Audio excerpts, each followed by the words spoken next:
Nothing can prepare you for the first sight.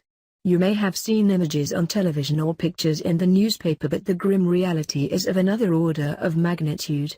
As you approach the area, Grenfell Tower is obscured by other buildings.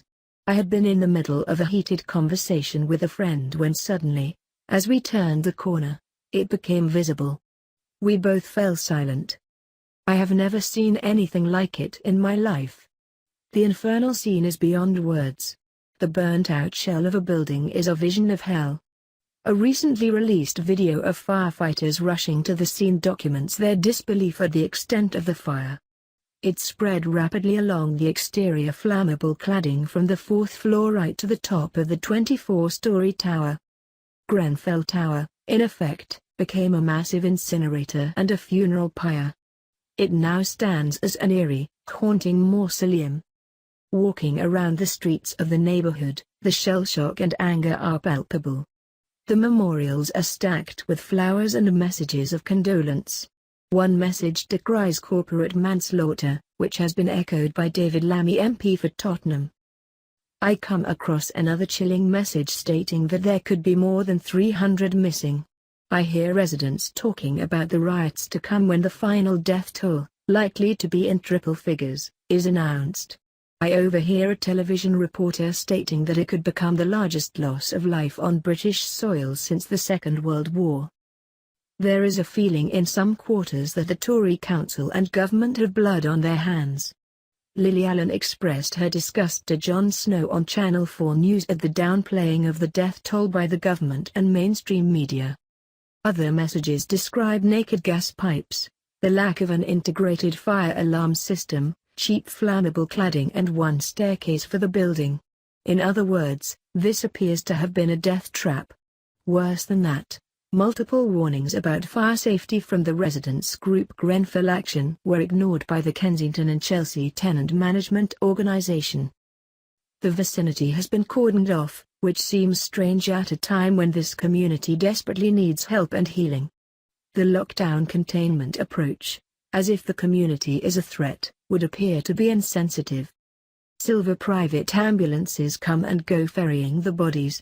Drones hover from floor to floor relaying images as part of the salvage operation. Grim-faced firefighters leave the scene with expressions betraying the fact that they have seen the unspeakable.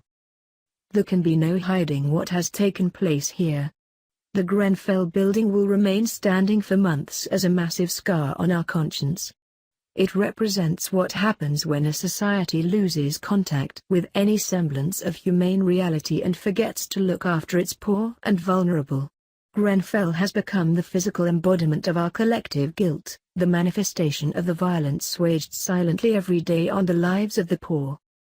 This was not simply an accident, as a public inquiry or coroner's inquest is likely to prove. It was an entirely avoidable tragedy of immense proportions generated by the housing crisis, austerity, deregulation and outsourcing. Grenfell has become a grim monument, a ghastly tomb symbolizing the Tory austerity regime. Arguably it is bigger than that, a proxy for the unmitigated folly of the neoliberal ideology of deregulated free market orthodoxy favored by successive governments. It was evident that something was stirring on the Friday after the fire. The general election result had resulted in a power vacuum with a prime minister perceived as illegitimate by many. The horrific tragedy of Grenfell, in the middle of a summer heat wave, was the spark that lit the tinderbox. May's private visit to the scene, in which she managed to avoid meeting survivors or locals, further enraged the community. The following day, as she left nearby St. Clement's Church, her motorcade was swamped by an angry crowd with screams of "murderer" and "coward" directed at her. Meanwhile, an occupation of Kensington and Chelsea Town Hall was also underway, while a Justice for Grenfell demonstration proceeded from Westminster past Downing Street, temporarily blocking Oxford Circus before reaching BBC Broadcasting House at Portland Place. Chants of "Oh Jeremy Corbyn" alternated with "May must go." Eventually, the march made its way to Kensington with buses and taxis honking in support. On the demo, I met an angry local resident, who told me that he had survivor guilt and was compelled to seek justice in memory of the victims. one has become resigned to depoliticization of even the most political events. And so it was remarkable to see the politicization of Grenfell by locals in the immediate aftermath. They were ahead of the curve, educating us all with unmediated, unfiltered analysis. The result is that May's new administration has been delegitimized with immediate effect. Her newly appointed Chief of Staff Gavin Barwell is the former housing minister, who lost his seat in the election. Barwell had promised a review of fire safety building regulations in the wake of the Lakanal House fire in southeast London that killed 6 people in 2009. However, this review has yet to materialise. May's reappointed Foreign Secretary Boris Johnson is keen to avoid politicisation of Grenfell, perhaps unsurprisingly, as the former Mayor of London. In a Newsnight interview designed to stymie the crisis, Emily Maitlis confronted May with the need for a public apology. But May's stilted response was slammed for her lack of empathy. A few days later, Good Morning Britain host Piers Morgan tore into a bow-faced Michael Gove over the government's callous response to families who have lost everything. There is clear anger directed not only at the government but at the media too.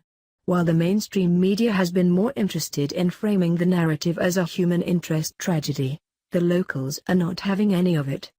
One extraordinary video showed a man chastising a reporter about the smear campaign waged relentlessly against Corbyn. In another viral video, a young man tells the BBC, "Their whole situation that's going on in this area, they don't want us here and have those rich man blocks over there."